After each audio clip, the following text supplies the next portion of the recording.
The European country of Switzerland lies mainly across the Alpine chain, a region at first sight inhospitable to travelers.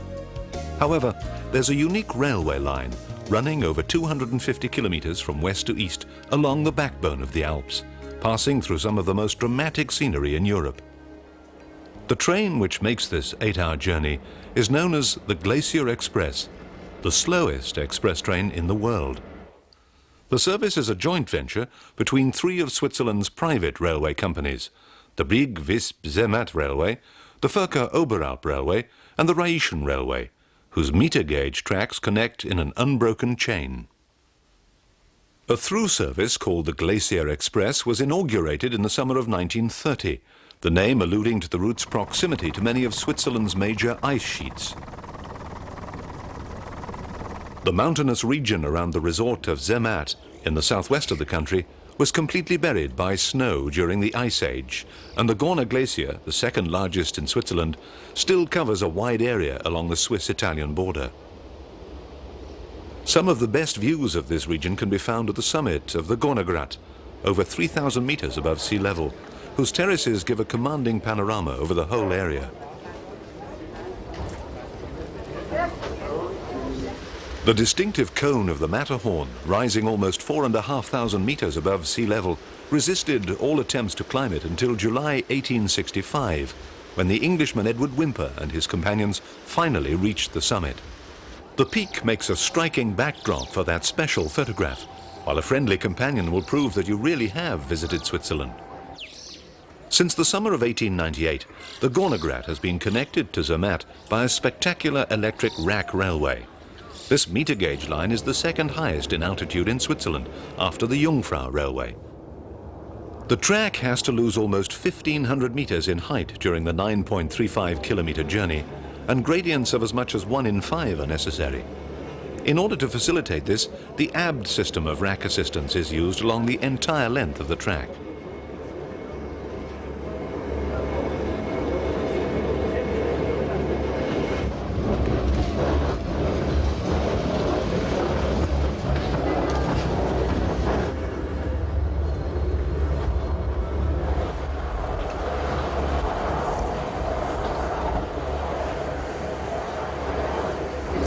Zermatt derived its name from Matten, or field, a reference to the farming origins of the local community. Since the 19th century, tourism has become the chief commerce of the village, with numerous visitors able to stroll safely along the car-free streets. Motorists must leave their vehicles further down the valley, so only the special electric carts and the more traditional horse-drawn carriages compete for space on the narrow streets.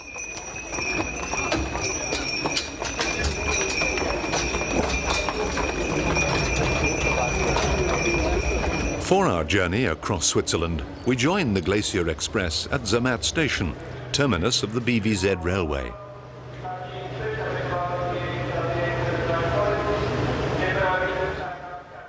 The first stage of the route runs down the Visp Valley from Zermatt to the town of Brieg on the banks of the River Rhone.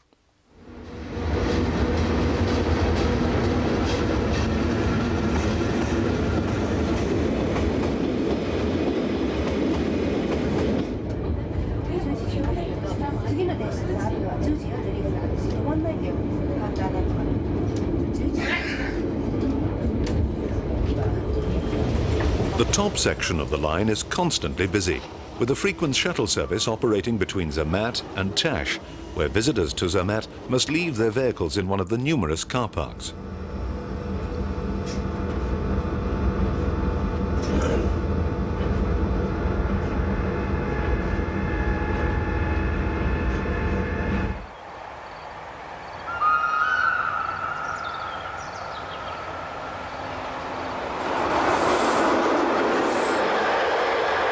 The views from the windows of our panorama car are dramatic. The Matter-Visp Valley is vulnerable to rockfalls, and in 1991, a huge section sheared away from the face of the mountain, crashing down onto the valley below to form a dramatic scree slope. Vous apercevez l'éboulement de rochers qui se produit les 18 avril et 9 mai 1991. cet éboulement a découvert la voie ferrée, la route et le hameau de Lèche. En 10 semaines, une nouvelle voie ferrée de 3 km à Crémateur. The meter gauge line from Zermatt to Visp was inaugurated in 1891, connecting the valley with the newly opened standard gauge railway along the River Rhone between Geneva and Brieg. Visp remained the terminus of the BVZ until 1930, when the line was extended to join the meter gauge Furka Oberalp tracks at Brieg, enabling through running of the Glacier Express service.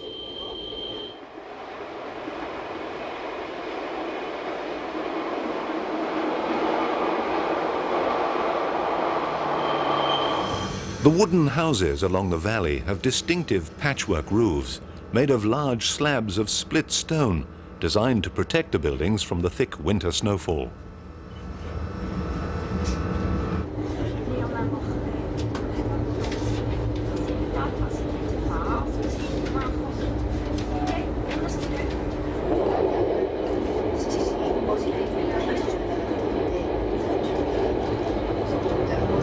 The track has to lose over 950 meters in height before reaching Visp, and gradients of up to 1 in 8 mean that 5 rack sections are needed to assist the steep descent.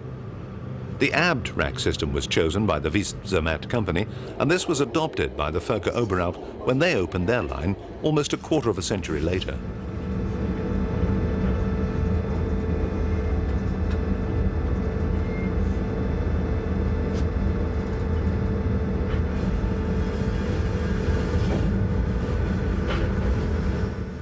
During the first season of operation, some 33,500 passengers made the journey between Zermatt and Visp.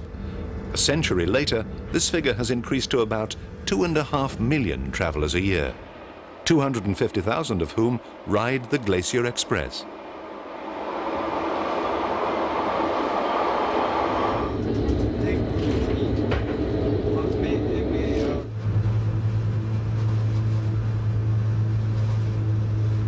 At Stauden, the Mattertal is joined by an equally impressive gorge from Saas, the inhabitants of the latter served by the efficient postbus service.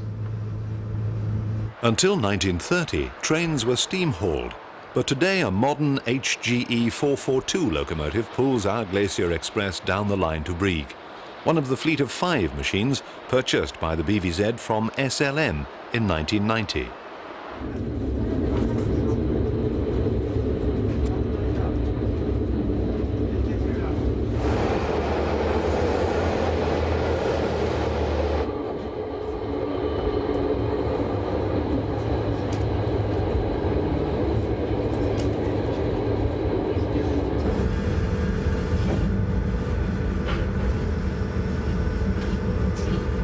After Visp, we join the main Rhone Valley, and our tracks run alongside the lines of the SBB from Geneva to Brieg, which pass into Italy through the Simplon Tunnel.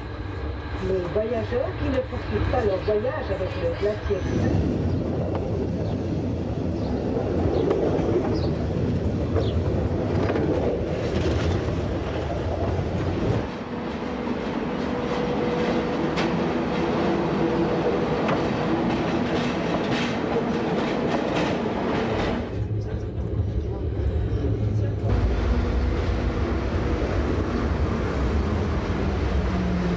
The BVZ line ends at Brieg, the chief town of the Upper Valais region, which boasts no less than 2 separate stations. The meter gauge tracks of the BVZ and Furka Oberalp companies lie in the street, just outside the Grand Complex, built in 1878, which is home to the mainline SBB and BLS trains, which travel between Italy, France and northern Switzerland.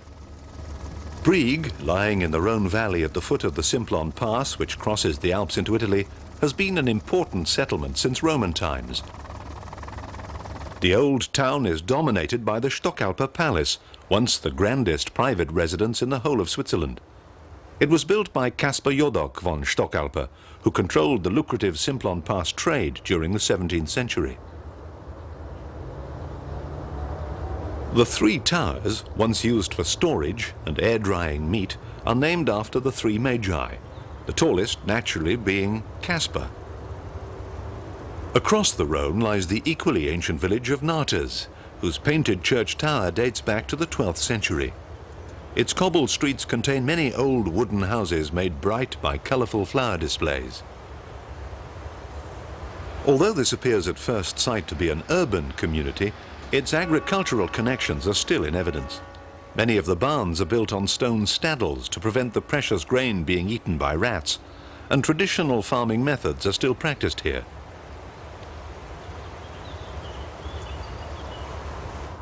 The Glacier Express is now about to run over the rails of the Furka Obervald company from Brieg as far as Disentis.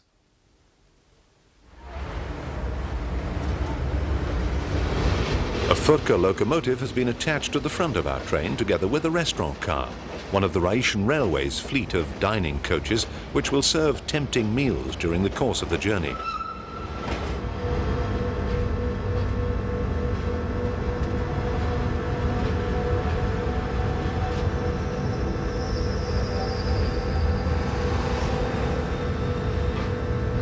Just outside the station, we pass under the tracks of the SBB and cross the River Rhone, whose course we will follow almost to its source.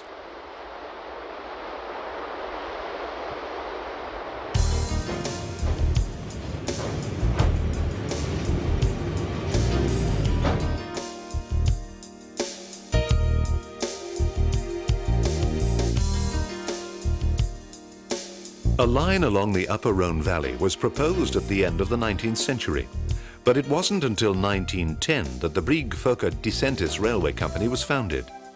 The following spring, work began on the first section of track, but the terrain was difficult, and it was not until 1915 that the section from Brieg to Glech, just below the Rhone Glacier, was opened. The BFD soon ran into financial difficulties, and the line closed in the early 1920s. In 1925, the Furka Obervald company took over the railway and not only renovated the abandoned track, but completed the building of the route to Disentis.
At Betten, our tracks pass the base station of the Betmeralp cable car, whose red and white cabins whisk visitors swiftly up the valley side to the picturesque village nestling in the sunny Alp.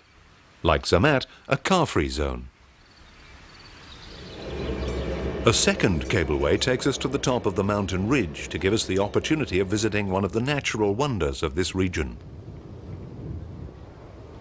The Aletsch Glacier, the longest ice sheet in Europe, runs for 23 kilometers and extends for over 100 square kilometers.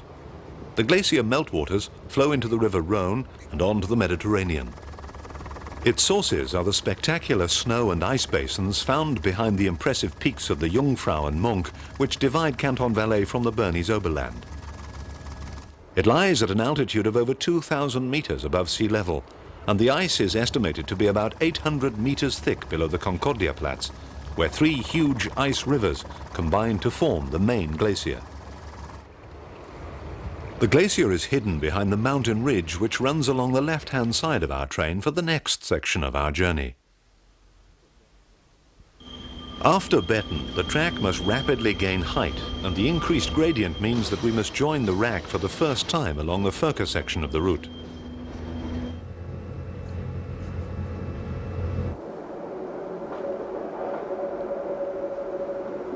Almost a quarter of the Furka line is rack-assisted, and the ABD system is used, with the double row of teeth between the rails interlocking with a cogwheel beneath our locomotive and coaches, the two parallel rows ensuring constant meshing to keep our train securely engaged at all times.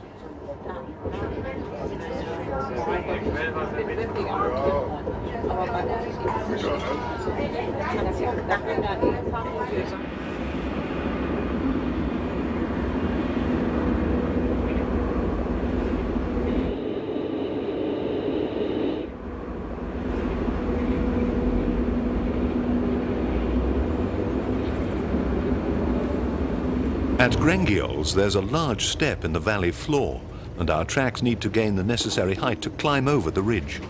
This proved a real challenge to the railway builders, whose solution was to artificially lengthen the line by means of a spiral tunnel.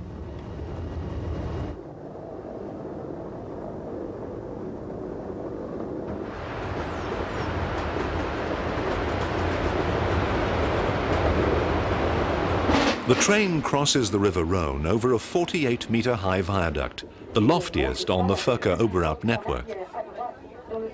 The gradient of 1 in 11 is maintained inside the tunnel, so we must continue to use rack assistance, this being the only rack spiral tunnel found anywhere in Switzerland.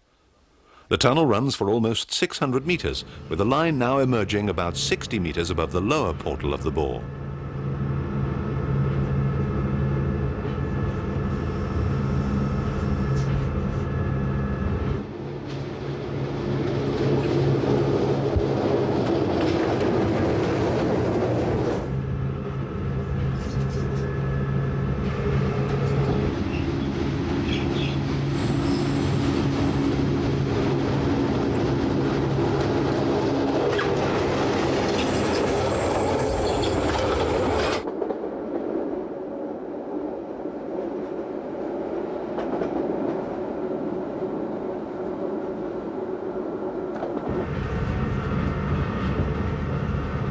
We've reached an altitude of over 1,000 meters above sea level, though we must still gain an additional 1,000 meters before reaching the summit of the line.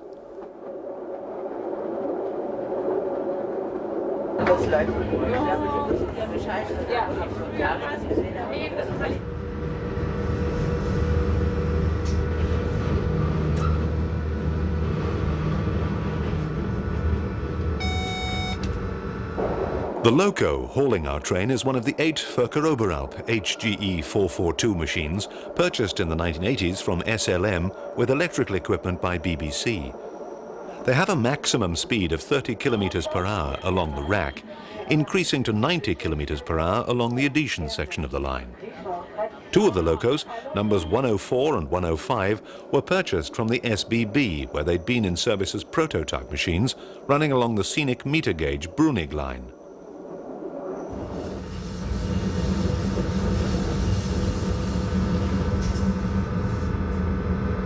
We're now entering the Goms region of Canton Valais, a fertile rural area, the grassy meadows of which are interspersed with picturesque villages.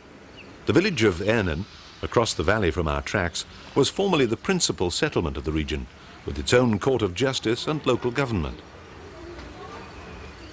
There are many interesting old buildings clustered around the square, including the Tellenhaus, which has 16th century wall paintings depicting the Swiss folk hero William Tell shooting the apple from his son's head, the oldest known representation of the legend in the world.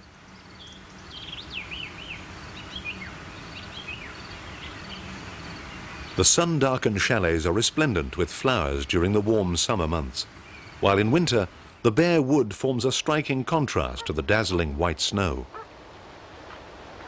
The region is popular with winter sports enthusiasts, and well-used cross-country ski routes run the entire length of the Upper Goms Valley.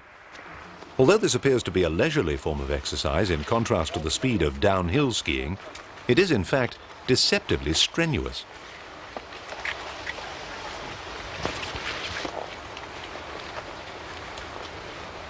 Our summer journey continues through the lush countryside along the Rhone Valley.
The village of Niederwald in the Goms was the birthplace of César Ritz, the famous hotelier and founder of the Ritz hotel chain.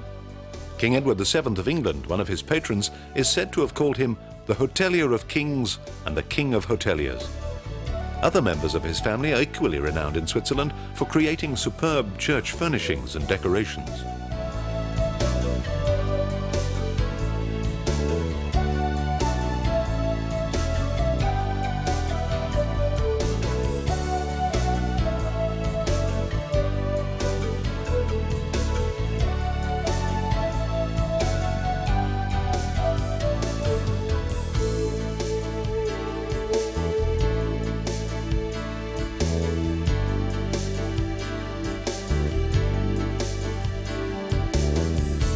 The panorama coaches in which we're travelling give superb views from their large windows. They were brought into service in 1993, especially for travellers on the Glacier Express, and were designed by the Italian company Pininfarina, better known for their work on exotic Ferrari and Lamborghini sports cars.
The wooden shed at Münster station contains a survivor from the earliest years of the Glacier Express. Steam locomotive number 4 was one of the 10 HG34 rack machines purchased by the Brieg Fokker Dicentis company from SLM in 1913 and 1914. She worked for almost 50 years before being withdrawn from regular service. Sister locomotive number 3 has been part of the extensive fleet at the Railway Museum at Blonay-Chambay since 1969, one of the first locomotives they acquired. She and her fellow locos were responsible for hauling the newly opened Glacier Express service during the 1930s. 4 of the class were sold to Vietnam in 1947, although 2 have been repatriated by the Dampfbahn Fokker Bergstrecke. Experiments to replace steam took place as early as 1927, when 2 petrol-engined rack rail cars were purchased. They were mainly used for local winter services, but were superseded when electrification of the line took place in the early 1940s. A total of 6 HGE 441 locomotives were then bought from SLM with electrical equipment by MFO, and these became a familiar sight at the head of Glacier Express trains. In the 1980s, the HGE 442 machines replaced the earlier series. Their sleek lines and modern appearance complement the streamlined panorama wagons, while the period restaurant car is a reminder of the history of this train. Passengers on the Glacier Express have the opportunity to enjoy a delicious meal during the course of the journey. The mouth-watering dishes on the menu can be enjoyed with a special Glacier Express Swiss wine. Unique tilted glasses allow the beverages to remain unspilt even on the steepest gradients. The waiters are kept constantly busy making sure food arrives from the galley piping hot.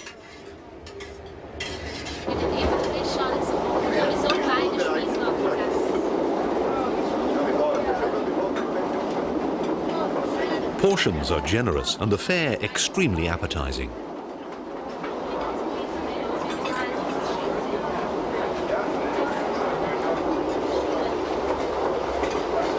And to round off the meal, the waiter is happy to demonstrate his skill at pouring a small schnapps to accompany the coffee.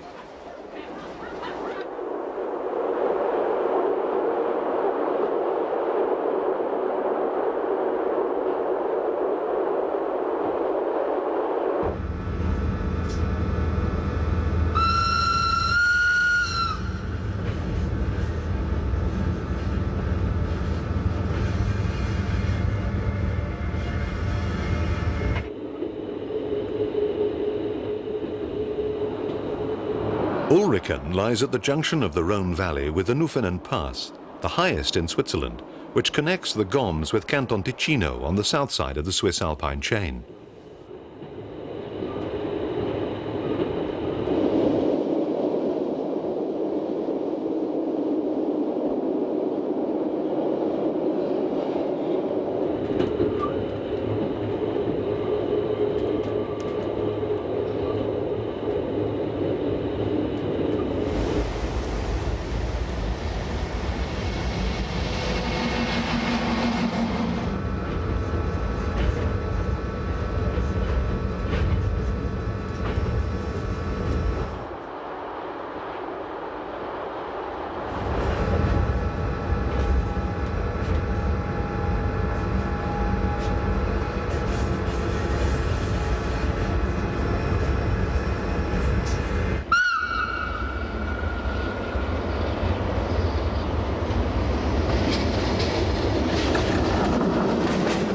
At Obervald, we enter a new tunnel which diverts the tracks in an arc to the northwest of the village.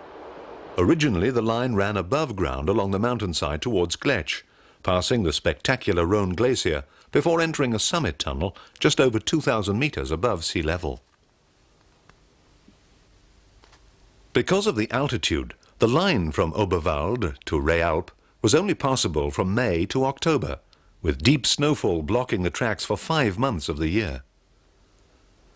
At the start of every winter, the route had to be secured with overhead catenary masts and wires removed and put into storage to prevent damage.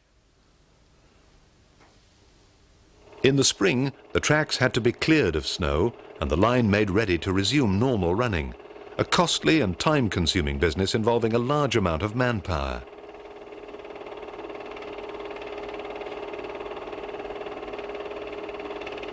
The Steffenbach Bridge caused particular problems as it lay across an avalanche path.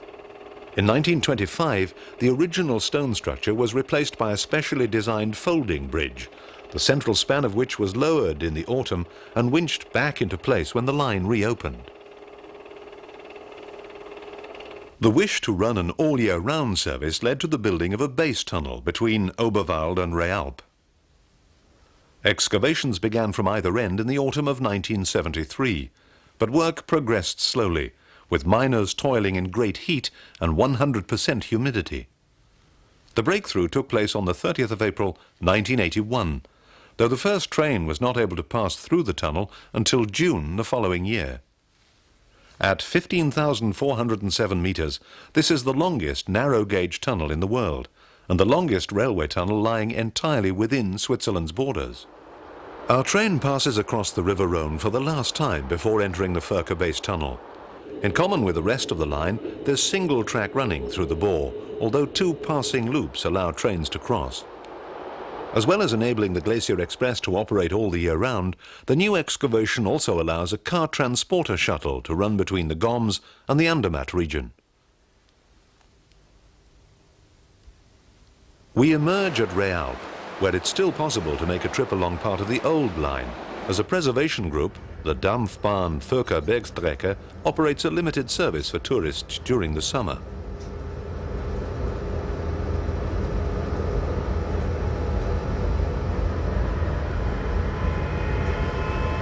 The train has passed over the cantonal boundary inside the tunnel, and we're now travelling through Canton Uri, one of the 3 original groups to found the Swiss Confederation in 1291. Other regions gradually joined the alliance, and today Switzerland comprises 26 cantons and half-cantons, with a federal parliament in Bern.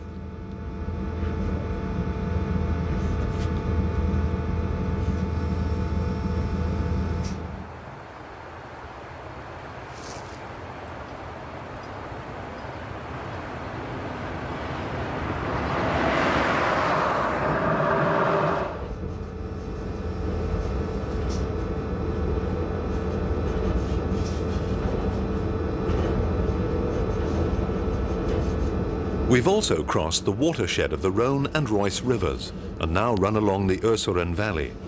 Our way winds gently downhill towards Andamat, following the Furka-Reuss River, whose waters will flow through Lake Lucerne before joining the River Rhine.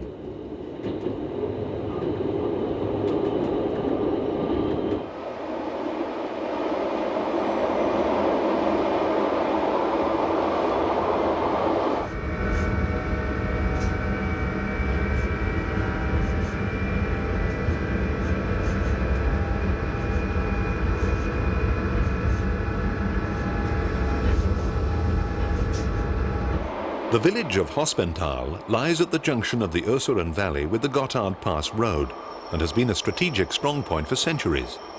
The 13th century tower, now a ruin, was once the stronghold of the rulers of this valley.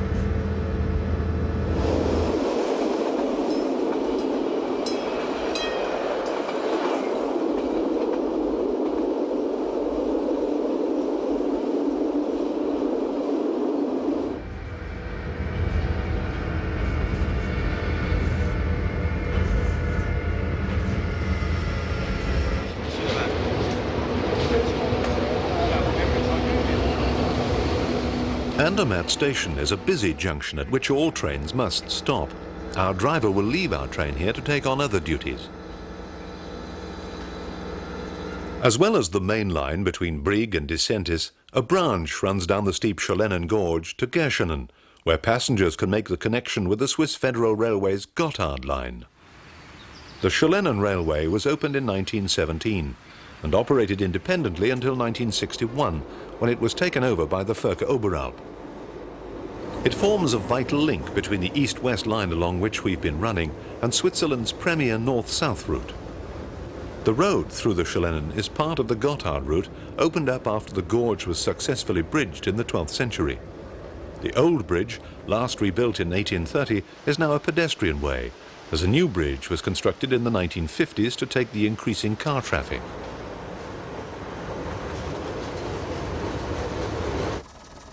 Due to the rugged nature of the valley, the line is enclosed in tunnels and avalanche galleries for much of its course.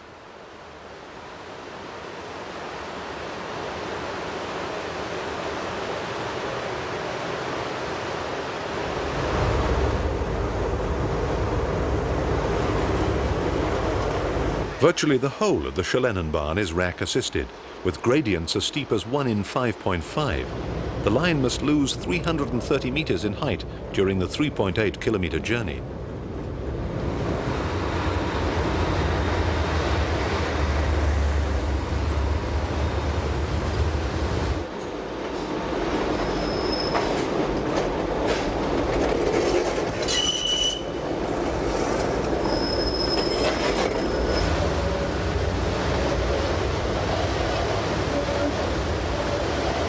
At Gerschenen, our meter gauge tracks run alongside the SBB standard gauge line, which passes through the northern portal of the Gotthard Tunnel on its way south towards Italy. The bore passes under the Alpine chain deep below Andermatt. The village of Andermatt grew up in the Urseren Valley where the Gotthard, Furka and Oberalp passes meet. The cobbled high street contains a variety of beautiful buildings, many dating back to the 18th century. The numerous hotels reflect Andermatt's importance as a staging post and more recently as a year-round holiday destination. The summer sun tempts visitors to linger in the village, while in winter, sports lovers can take to the surrounding slopes where deep snow provides endless fun for every member of the family.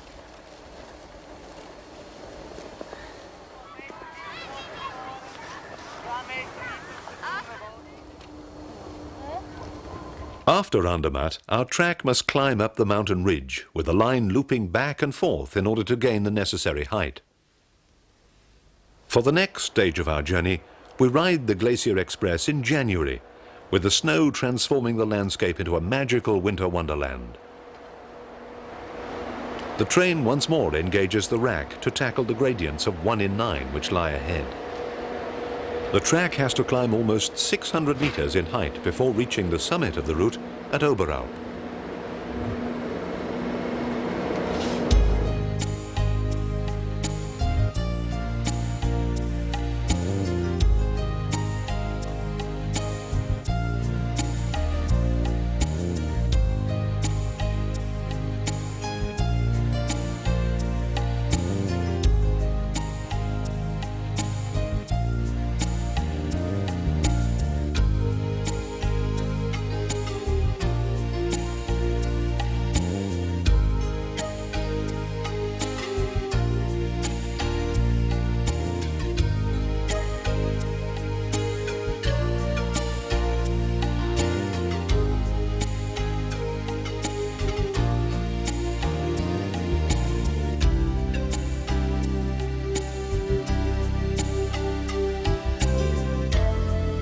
We've now reached the end of the first level of track and passed through the 207-meter-long Butzen tunnel to double back on ourselves some 18 meters higher than when we entered the bore. The stunning views down the valley are now visible from the left-hand windows.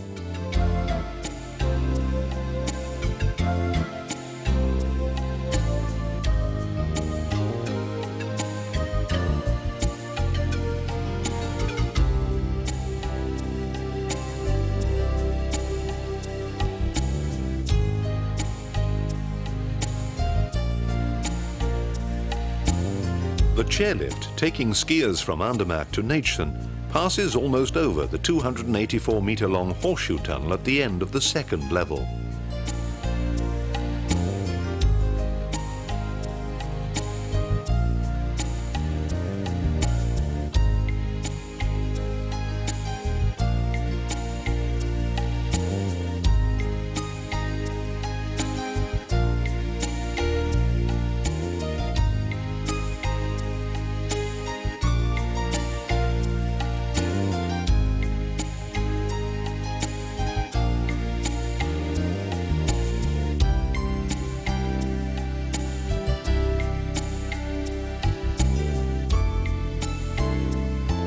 The Ruffenen tunnel, at 300 meters the longest of the three, swings us back on ourselves for the run along the ridge, for we'll make the final curve back to Cedrun in the open air.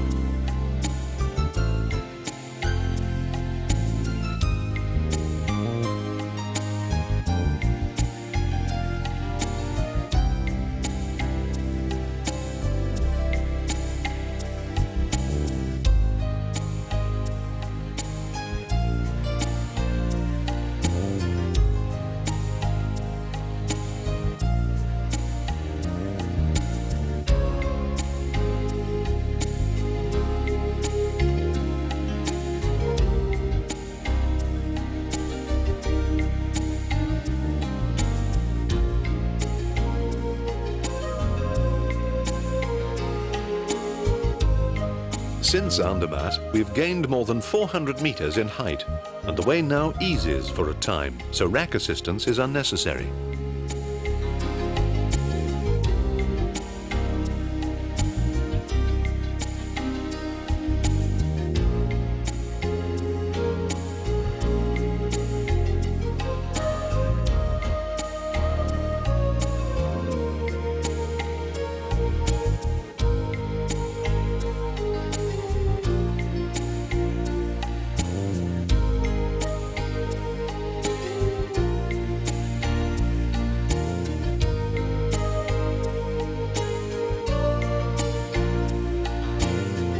We must make a final effort to reach the summit, so the train engages the rack for the run along the wild Obervald Valley.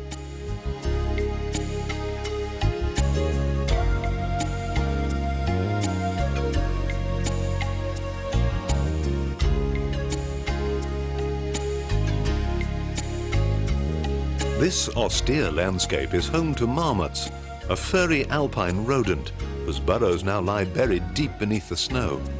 In summer, keen-eyed travelers can enjoy the sight of them playing beside the track or sunbathing on a warm rock.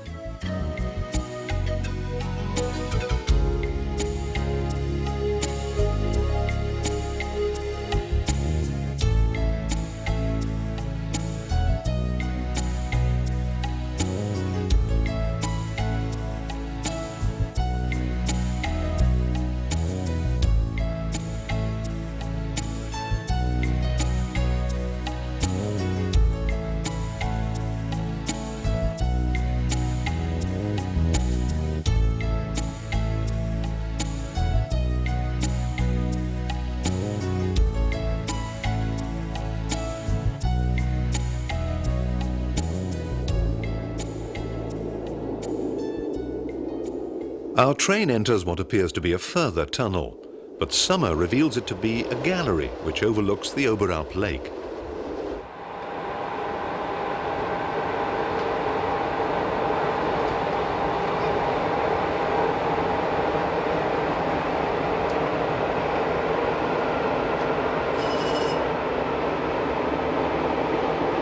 Obervald Pass station at 2,033 meters is the highest station not only on the Furka-Oberalp stretch, but on the entire Glacier Express route.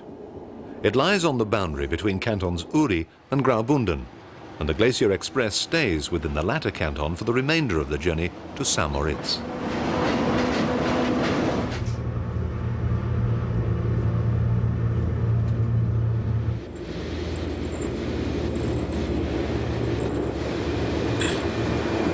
With the rack now helping with the braking of our train, we begin to descend.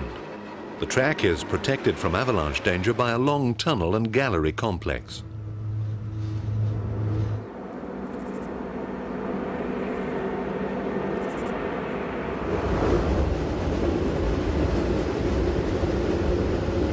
The River Rhine rises in the mountains behind our train, and the young waters here will flow through northern Switzerland, Germany and the Netherlands before entering the North Sea. The other side of the valley are the reservoir dams of Kulnera and Nutt. Both parties.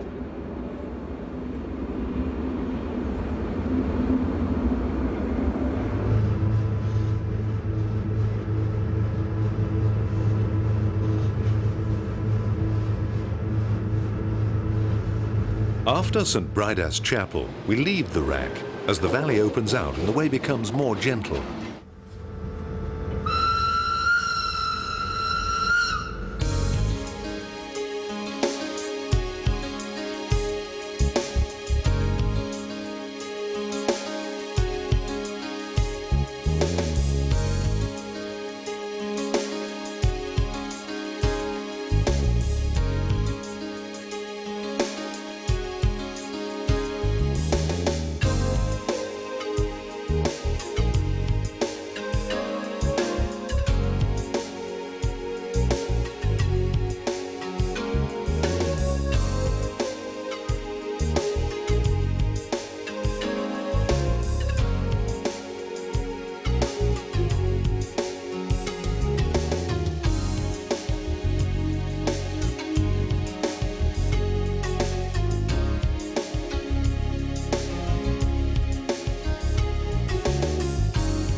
The village of Cedrun is the chief settlement of the Tujec community, who came here in the Middle Ages over the Furka and Oberalp passes from the Valais region.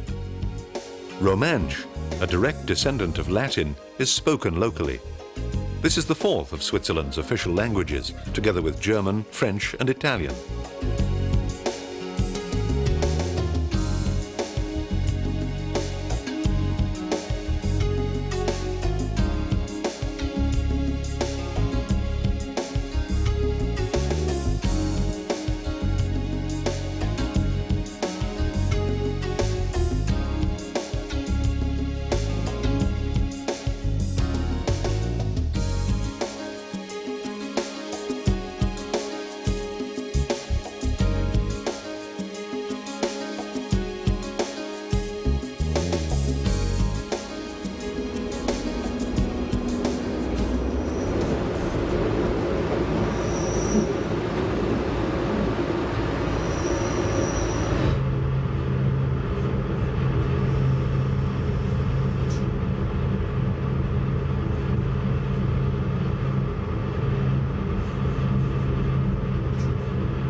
Disentis station is the terminus of the Furka-Oberalp company.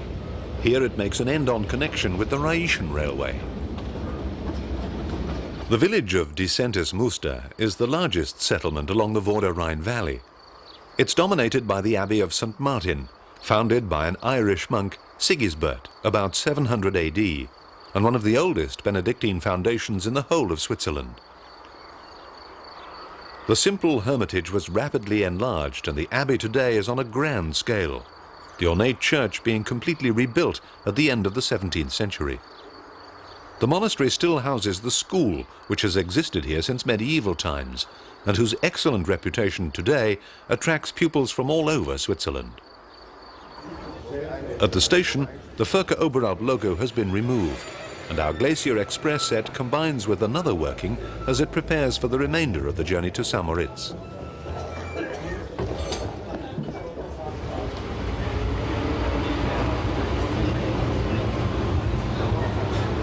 In the second part of our journey with the Glacier Express, we'll travel along the Rhaetian Railway through the spectacular scenery of Canton Graubünden to St. Moritz.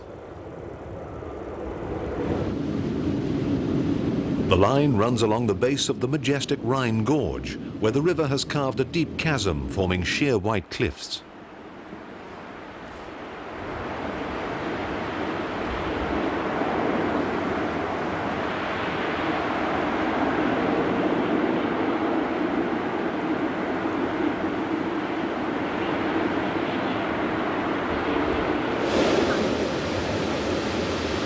The train makes a reversal at Chur, the capital of Canton Graubünden. We can take the opportunity to visit the town's historic medieval quarter, which contains numerous picturesque houses, charming squares, and winding streets. Traveling southwards, we'll cross the Rhine Bridge at the confluence of the rivers, before running along the scenic Albula line. The route lies beside romantic castles and through dramatic mountain scenery.